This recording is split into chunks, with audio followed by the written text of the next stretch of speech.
жылда осы қайталанады. Елді бойлап атқан бір пенде жоқ.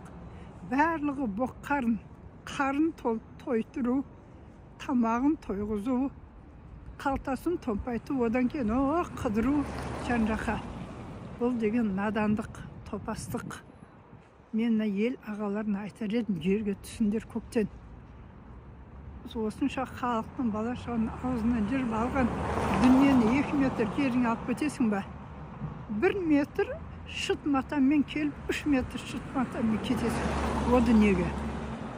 Баяғы заманы алып кетсе, жаңағы Шыңғысхандар, небір патшалар, сұлтандар, билер, әкімдер, солар Қазақстанның жер үсті байлығын барын алып кетпеді ма?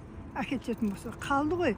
Іріген, іріп, шіріп, тыққан әр жерде қай жерде қалғанын білмей, құс сүйектері сақырлап о дүниеге.